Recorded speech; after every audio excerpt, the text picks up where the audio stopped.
Hello guys and gals, and welcome back to another episode of Creepypastas. Yes, this time we're focusing on a found footage, computers, internet kind of creepypasta, if you can tell by the name of the creepypasta or the name of the video right here.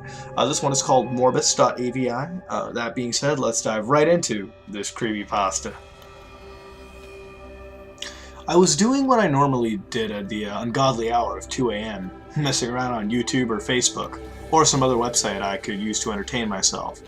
I always had difficulties sleeping, so I'd go on the internet until my eyelids got heavy and I dozed off at the keyboard, forcing myself to climb into bed. Well, I was getting tired, tempting myself to give into the warm chilling of my soft bed and cozy blanket, when I remembered to check my email that's been neglected for over a week. I'd gone over to my account and cleaned expired coupons, junk mails, and spam files until I came across an actual email.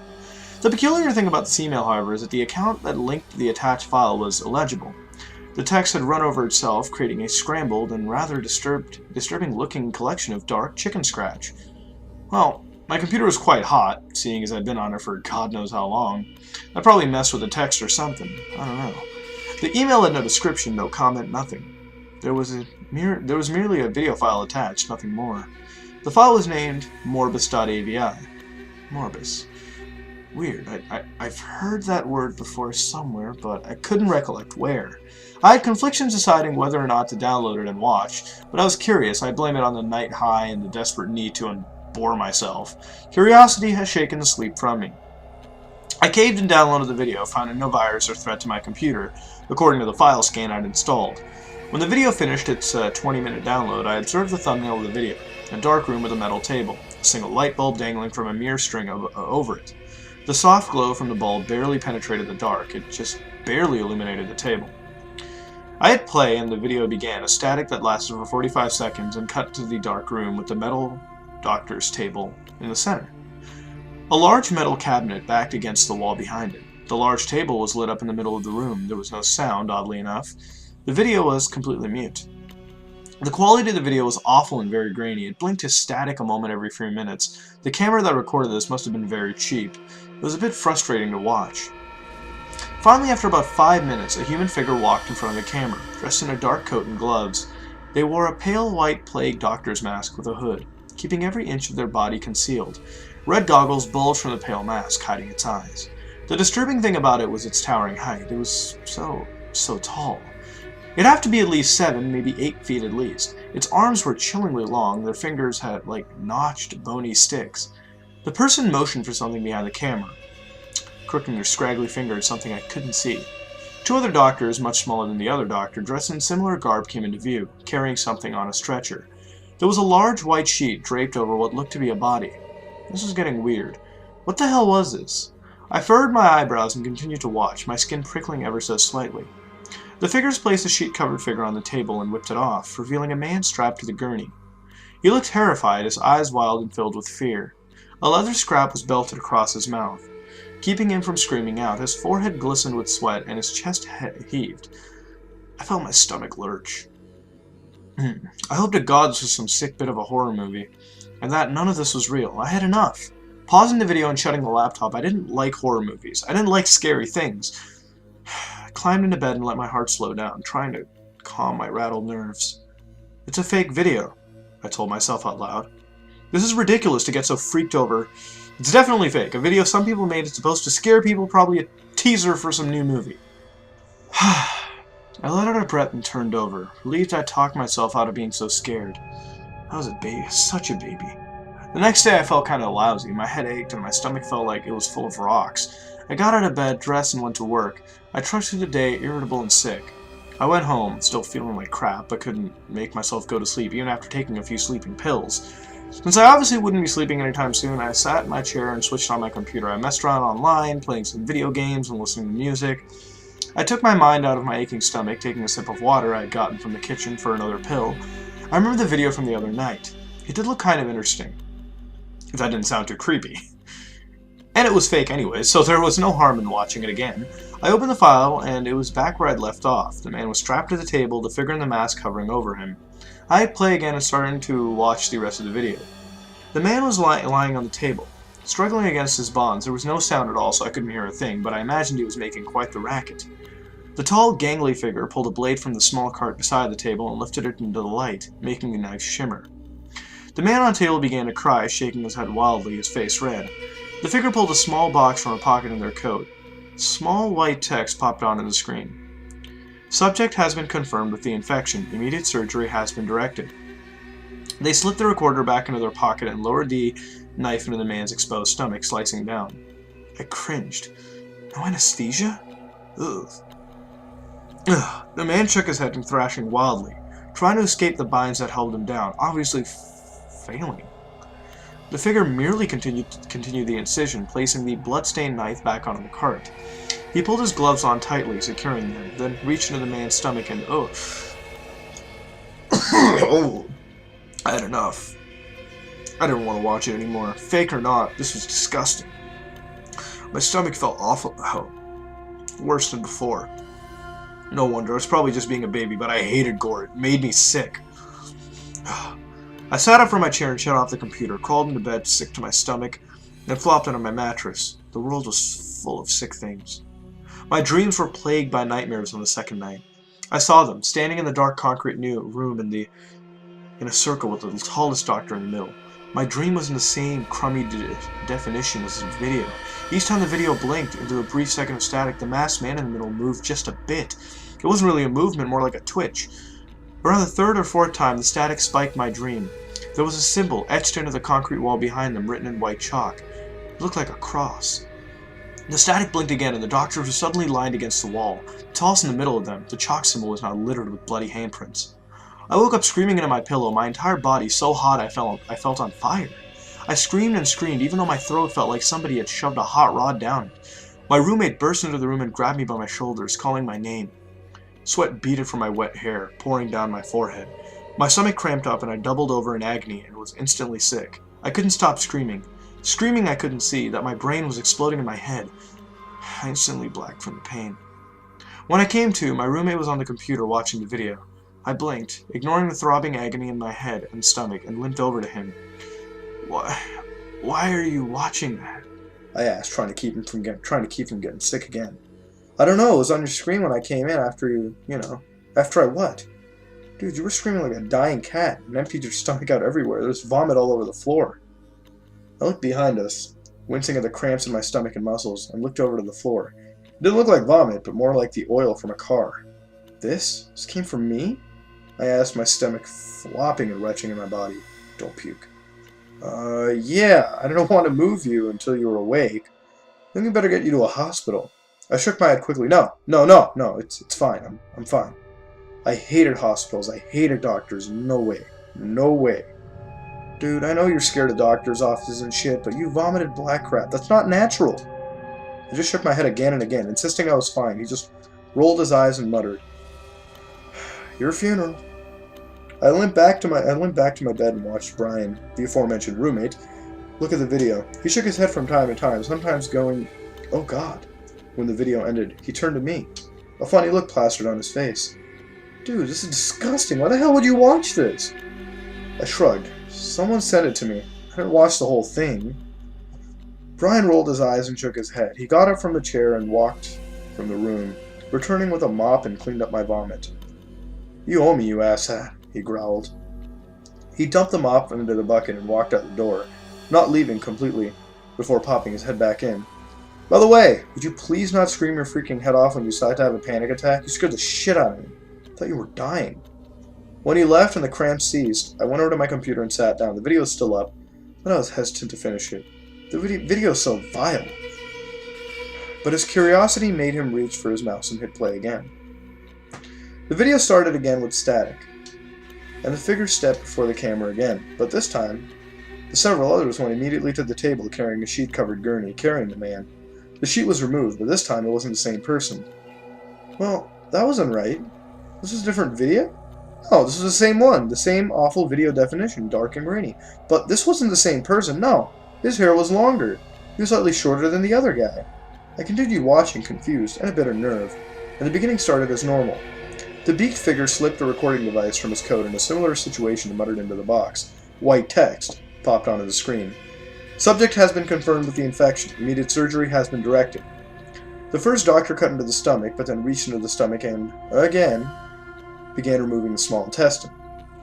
Thick black goo dripped from the organ instead of blood. There was no sound of the video, but I like to believe the man would have been screaming loudly as he looked in excruciating agony. This wasn't right. What happened to the other man? Why is this different? I looked at the time bar at the bottom. 30 seconds in, no other footage behind this clip. The doctor removed a few more organs, sawing and picking at his body cavity, then took a small jar from the cart and filled it with a black goo that filled his body cavity. The man stopped thrashing, finally, and lay still on the table, his chest heaving and blood trickling from his mouth. He said something. What exactly, I don't know. No text came to the screen. The doctor set the jar on the cart and motioned behind the camera. Several of the doctors ran over and rested beside the gurney. The man shook his head, eyes lit up with horror. The doctors ignored him, then brought a cloth from one of their pockets and wrapped it over his eyes. They took a strap from his mouth and jammed something in it and rebound his jaws. He must have been screaming too loud. They exited, and the main doctor brought a jagged-edged blade from the cart. The last 5 minutes was of the doctor tearing out the rest of the man's entrails, stomach, liver, heart, and prying his teeth from his mouth and placing them in a dish jar. Then, leaving the man on a table to bleed out and die. I shuddered, my spine shivering. What the hell was this? That's disgusting, even for a horror movie. My throat tightened, and I shut my computer. God, I don't understand. What made my head hurt about this video? Surely I'd seen something worse than this in theaters. I couldn't remember, but something about the video made my stomach churn. I went downstairs to get a glass of water, my head throbbing again as I filled a cup into the sink. My arms tightened, my stomach flipped. I felt as if someone had socked me in the gut, and I doubled over, grabbing the sink to keep me from collapsing. I choked and gasped, feeling a pain rip into my stomach and chest. My ribs tightened, and I felt my jaw clench. I was instantly sick, vomit burning my throat as it forced its way up and out of my mouth, blurting from my lips. I hacked loudly, dark goo splurting from my mouth. I stood, hunched over the sink, trembling like a leaf for at least 10 minutes, crying and dry heaving. When I opened my eyes, my chest heaving and my lungs gasping for sweet air, I looked onto the mess. A horrible taste flooded my mouth, like rotted food and spoiled milk. My heart leaped in my chest, a shudder ran up my spine. Thick black goo stuck to the metal sides of the sink and clogged the drain. What was that? That wasn't natural.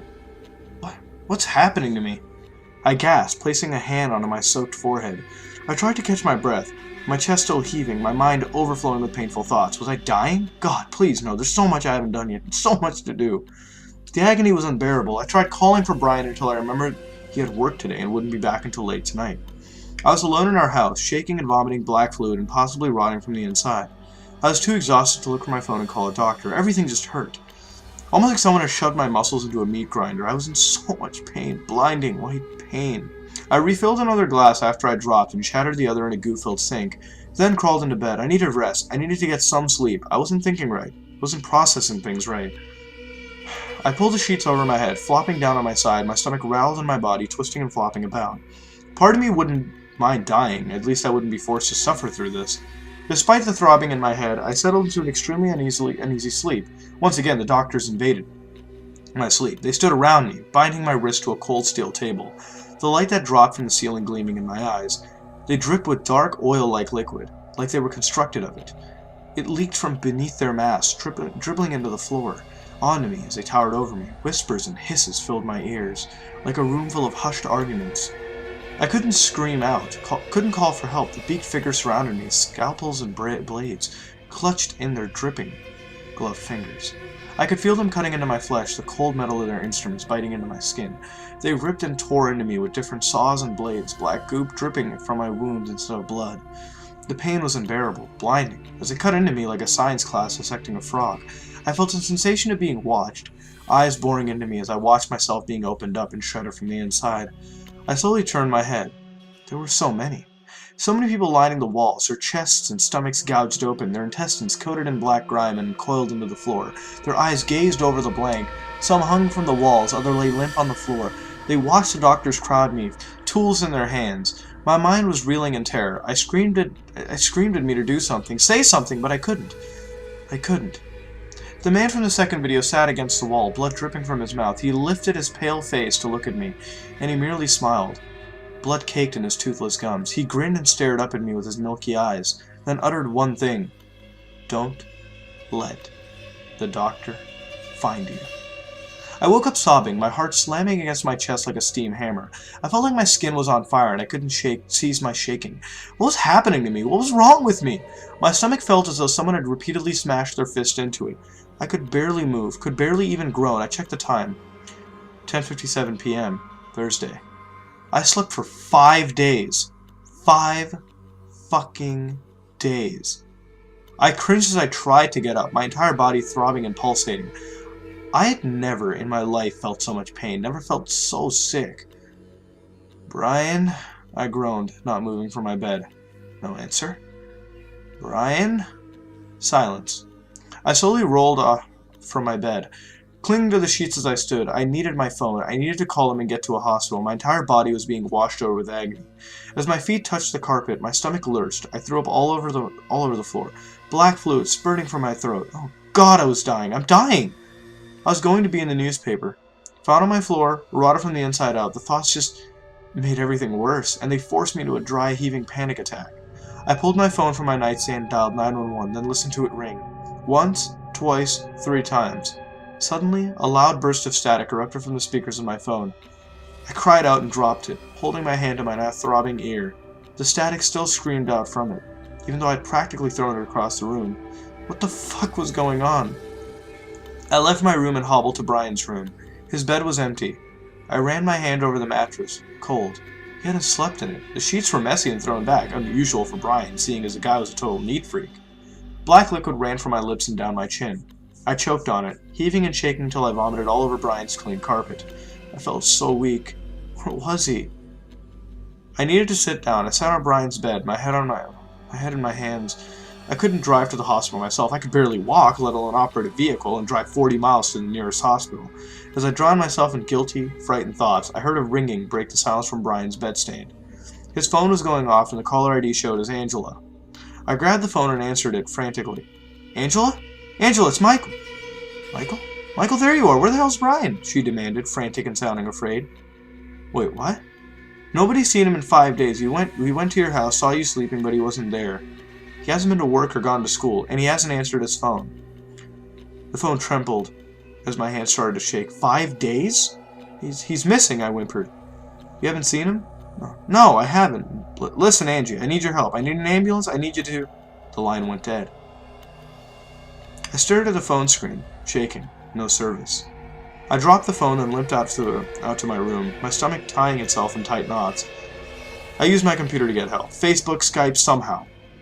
My house was the only one out here for a good half an hour. It was the only one at a construction site currently in hiatus from being completed. Going for help outside was useless. As I hobbled into my room, my computer monitor flashed. I turned my head to look at my laptop. The video, Morbus.avi, was on the screen. No. My mind hissed. No, I don't need that, not now. I charged over to the laptop and sat down, trying desperately to exit out of the video. It just refused to close out, no matter how many times I clicked X. I almost jumped when the video broke into static and began to play. Come on, you useless piece of shit, I snarled. The video continued to play, and I felt my legs suddenly go numb. I couldn't move them. I began to panic, my heart thumping in my chest. What? Why can't I move? I thrashed in my chair until the numbness spread to my torso and arms. I shuddered as I fell limp in my chair. The video broke from static. The doctors were standing around the table, surrounding a human on the table. In the horrible quality of the video, I could see he was limp, not moving. The coated figure strapped the man down and exited from view, leaving only the largest doctor and the man on the table. But when they cleared, I heaved. I felt like someone had socked me in the stomach. My heart jumped into my throat and my chest tightened. No! I said aloud, my voice rising. No! Dear God, no! Brian was strapped onto the table, his eyes distant and glazed over. He looked so out of it, so confused.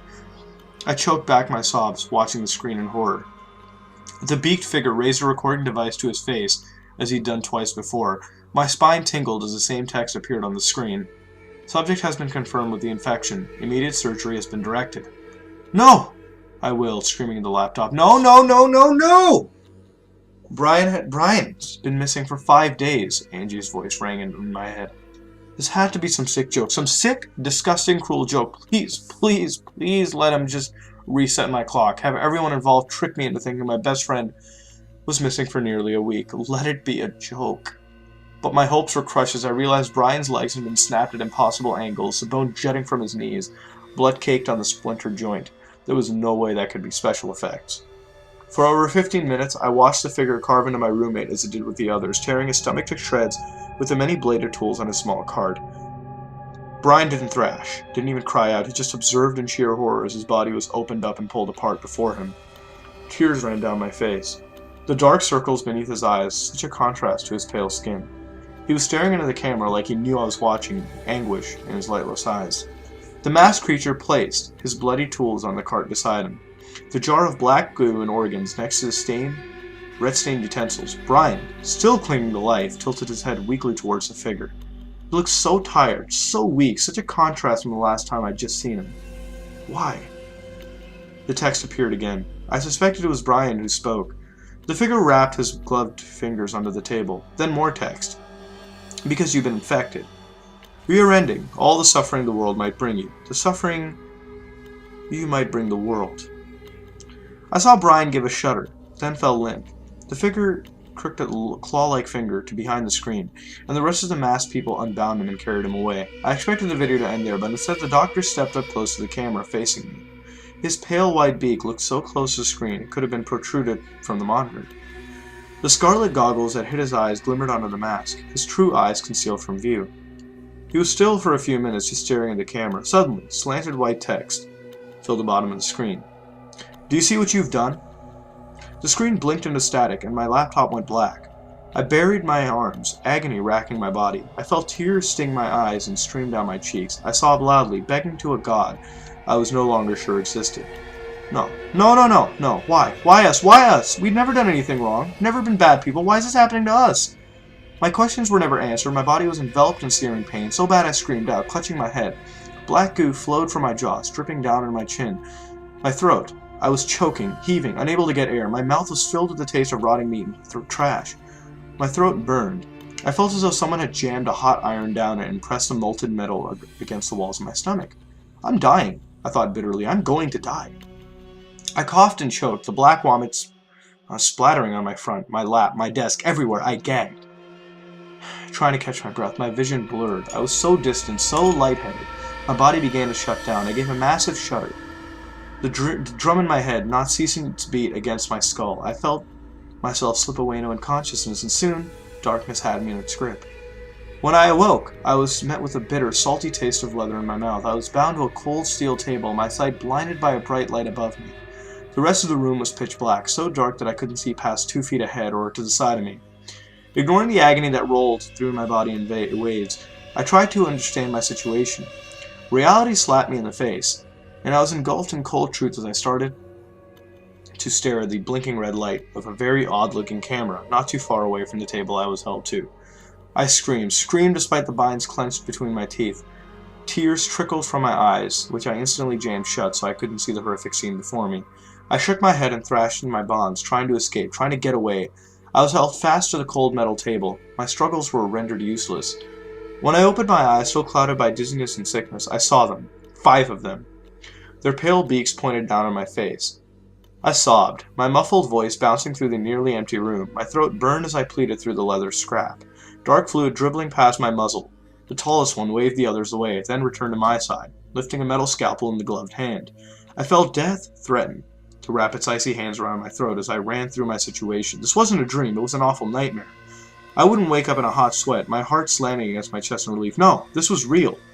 I stared up at the hooded doctor, staring daggers at him through my tears. It was as he turned his beak down towards me that I understood. Finally I understood now. Morbus, the name in the file. The word I'd learned in a foreign language class, the Latin name for disease. The beaks had been familiar to me, for now I remembered, taken back to history class, the masks plague doctors wore during the Black Death disease that hit Europe. From what I remember about plague doctors, they were second-rate medical doctors that weren't qualified for true profession. They were used in 1348 during the Black Death epidemic. Most of them would die from the exposure. The cross in my dreams, the exact cross was painted on the door of the house that held the contaminated, the dying. The words the doctor spoke came back to me, the slanted white text littering the bottom of the screen.